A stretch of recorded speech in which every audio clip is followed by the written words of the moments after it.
Next topic है इज़नोफिलिक oesophagitis. इज़नोफेजाइटिस जो है ना क्रॉनिक इम्यूनोलॉजिकली मीडिएटेड डिसऑर्डर है, जो मेनली जो है हमारे पास किसी भी एलर्जिक रिएक्शन की वजह से हो रहा होता है।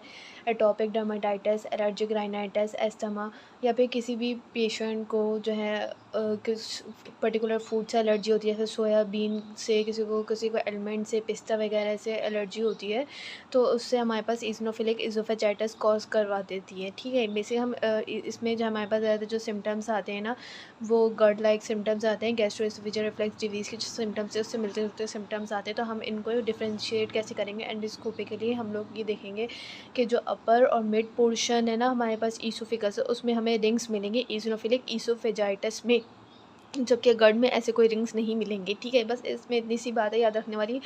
अब हम लोग देख लेते हैं बैरेट ईसोफिगस, जो कि हमारे पास बहुत इंपॉर्टेंट टॉपिक है।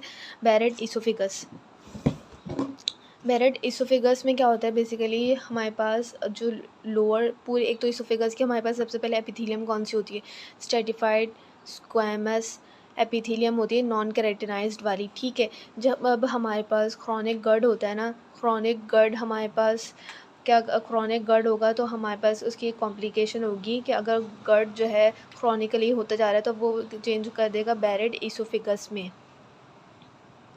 इसमें क्या होता है कि डिस्टल पोर्शन ऑफ ईसोफिगस है ना, वो अपनी एपिथीलियम चेंज कर लेती है ड्यू टू क्रॉनिक गट की वजह से। सब पहले तो हमारे पास स्ट्रेटिफाइड स्क्वैमस एपिथीलियम थी, तो वो चेंज करके इंटेस्टिनल मेटाप्लेजिया में कन्वर्ट हो जाती है उसकी एपिथीलियम। और उसमें हमारे पास मेनली हम डिफ्रेंशिएट कैसे करेंगे कि उसमें हमें गॉबलेट सेल्स मिलते हैं। ठीक है, ये गॉबलेट सेल्स जो है ना, हमारे पास एक इम्पॉर्टेंट फीचर होता है कि बैरेट ईसोफिगस हो गया, ये बैरेट ईसोफिगस हो गया। मेनली बैरेट ईसोफिगस हमारे पास, इसकी भी कॉम्प्लिकेशन, इसमें बहुत चांसेस होते हैं कि अगर डिस्प्लेजिया हो जाए, म्यूटेशन हो जाए, तो वो एडिनोकार्सिनोमा में कन्वर्ट हो जाता है। ठीक है, हमने याद रखना बैरेट ईसोफेगस में क्या होता है, किसके क्रॉनिक गर्ड की वजह से हो रहा होता है, gastro-oesophageal reflux disease. Distal portion of the oesophagus में क्या होता है, इंटेस्टिनल मेटाप्लेजिया हो जाता है, वो अपने एपिथीलियम इंटेस्टिनल मेटाप्लेजिया में कन्वर्ट कर लेता है। अब हम लोग इसकी अगर मॉर्फोलॉजी की बात करें तो हमारे पास कुछ पैचेस मिलेंगे रेड और वेलवेटरी मिकोज़ा के। हमने बात करें डिस्टली कॉलमनर मिकोज़ा मिलेगी, लाइट ब्राउन कलर की होगी और उसमें गॉबलेट सेल्स भी प्रेजेंट होंगे। पील स्क्वैमस एपिथेलियम मिलेगी प्रॉक्सिमली, ये वो पील स्क्वैमस एपिथेलियम नॉर्मल वाली होगी, कुछ पोर्शन हमें प्रॉक्सिमली नॉर्मल एपिथेलियम मिल रही होगी, जबकि डिस्टली हमें कॉलमनर मिकोज़ा इंटेस्टिनल मेटाप्लेजिया वाली मिल रही होगी। मेन बात हमने याद रखनी है कि हमें गॉबलेट सेल्स ज़रूर मिलते हैं, जो कि डिस्टिंक्ट फीचर है इसका। ठीक है, डिस्प्लेजिया वगैरह सेल एटीपिया भी मिलेंगे, क्योंकि अगर हमारे पास एडिनोकार्सिनोमा में चेंज हो जाता है तो फिर उसके फर्दर हमें फीचर्स मिलेंगे, हम ट्यूमर में देख पड़ेंगे। ठीक है, अगर हम क्लिनिकल फीचर्स की बात करें बैरेट ईसोफेगस की, तो इसके जो क्लिनिकल फीचर्स हैं वो हमारे पास सेम है जैसे गर्ड में होते हैं, ऑर्डाइनोफेजिया, डिस्फेजिया, ये सब हमें जो है उसमें मिल रहा होता है, बैरेट ईसोफेगस में भी मिल रहा होता है। ठीक है, और इसके अलावा अगर हम लोग, अगर जो है ये बहुत सीवियर केसेस में हो गया तो क्या करते हैं, इसके ट्रीटमेंट के लिए ईसोफेजेक्टमी कर देते हैं, उस पार्ट को ही निकाल देते हैं जिसमें ये मेटाप्लेजिया हो रहा होता है, उस प्रोसेस को हम लोग कहते हैं ईसोफेजेक्टमी। ठीक है, बैरेट ईसोफेगस में क्या रखना हमने, मिली intestinal metaplasia distal portion of oesophagus में, किसकी वजह से हो रहा है, क्रॉनिक गट की वजह से।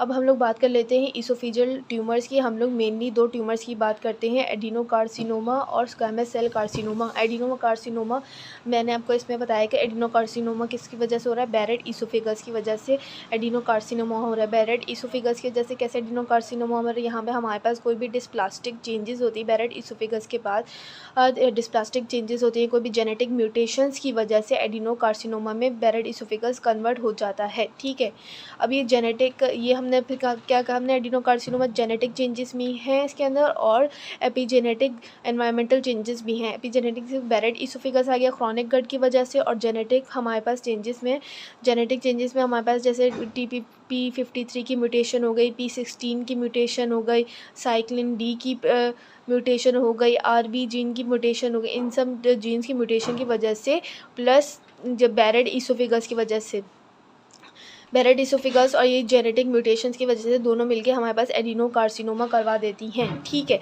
अब इसके कुछ रिस्क फैक्टर्स भी हैं जो कि मेनली इसको एडिनोकार्सिनोमा को प्रमोट कर रहे होते हैं। Alcohol, tobacco, obese, radiation therapy, ये सब जो है ना एडिनोकार्सिनोमा को प्रमोट करते हैं या उनके प्रीडिस्पोजिंग फैक्टर्स भी हैं, ठीक है। मॉर्फोलॉजी की बात करें तो ये मेनली हमारे पास डिस्टल थर्ड ऑफ इसोफिगस में होता है।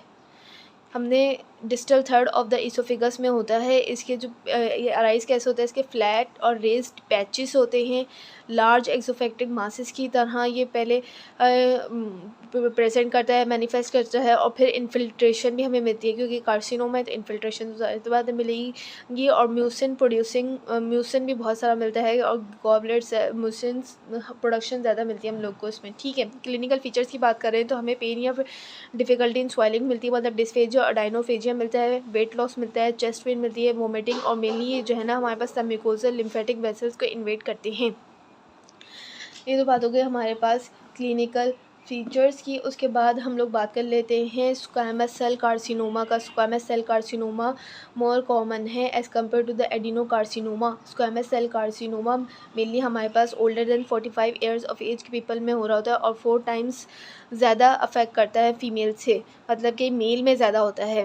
Male as compare to the female में 4 टाइम्स ज़्यादा होता है, मेल में बहुत ज़्यादा पाया जाता है स्क्वैमस सेल कार्सिनोमा। अगर इसके रिस्क फैक्टर्स की बात करें तो alcohol, tobacco, oesophageal injury, achalasia, Plummer Vinson syndrome, जो विटामिन B12 की डेफिशिएंसी की वजह से होता है। ये वेरी हॉट बेवरेजेस, इनको बहुत ज़्यादा कैफ़ीन या कुछ और बहुत हॉट बेवरेजेस लेने की आदत होती है, वेरी हॉट और क्रॉनिकली, तो उस वजह से भी हमारे पास स्क्वैमस सेल कार्सिनोमा हो जाता है। रेडिएशन थेरेपी, न्यूट्रिशनल डेफिशिएंसीज हो गई, यहाँ पे हमारे पास न्यूट्रिशनल डेफिशिएंसीज, एक्सपोजर टू नाइट्रोसामाइंस, जो उन फैक्ट्रीज़ में काम करते हैं नाइट्रोसामाइंस के एक्सपोजर होता है, या पॉलीसाइक्लिक हाइड्रोकार्बन्स का, या फिर फंगस कंटिन्यूमेटेड फूड्स या ह्यूमन पेपिलोमा वायरस भी सब कॉज कर रहा होता है। बेसिकली इसमें ऐसा कुछ नहीं होता कि ये हमारे पास P53 की म्यूटेशन होगी या फिर बैरेट इसोफिगस की वजह से कुछ नहीं हो रहा होता कि सबसे पहले क्रॉनिक गर्ड होगा, फिर बैरेट इसोफिगस होगा और फिर ये कार्सिनोमा होगा, ऐसा कुछ नहीं होता। इसमें बेसिकली स्क्वैमस सेल ही का हाइपरप्लेजिया हो रहा होता है, इस वजह से हो रहा होता है। और इसकी कुछ बस रिस्क फैक्टर्स बताए गए हैं कि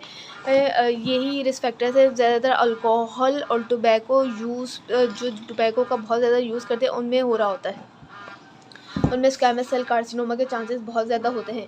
बेसिकली अगर हम इसकी मॉर्फोलॉजी की बात करें तो मॉर्फोलॉजी ये हमारे पास ज़्यादातर मिडल थर्ड ऑफ इसोफिगस में होता है, जबकि हमने एडिनोकार्सिनोमा में बात करी थी वो डिस्टल थर्ड ऑफ इसोफिगस में होता है।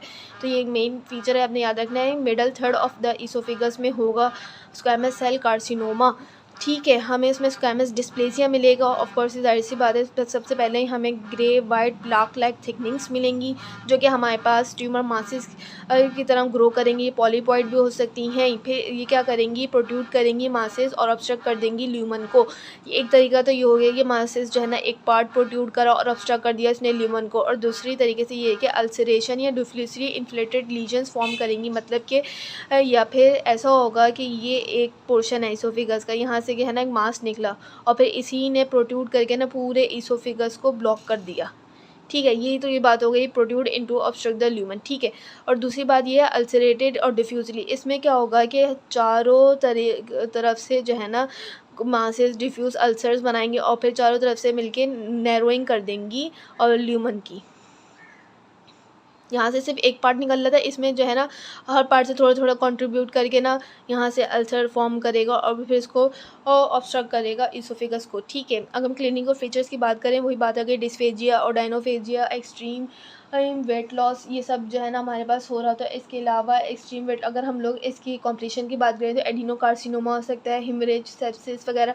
कभी कभार तो एस्पायरेशन ऑफ द फूड भी हो जाता है थ्रू द ट्रैकिया, क्योंकि जब ये ऑब्स्ट्रक्शन है तो फूड तो जा ही नहीं पा रहा, तो इसकी जगह इसोफेगस के आने के बजाय वह ट्रैकिया में चले जाते हैं, तो इस तरह एस्पायरेशन ऑफ फूड भी हो सकता है, ठीक है। ये तो हमने पूरी बात कर ली इसोफेजियल ट्यूमर्स की। अब नेक्स्ट वीडियो में हम लोग बात करेंगे स्टमक की गैस्ट्राइटिस की।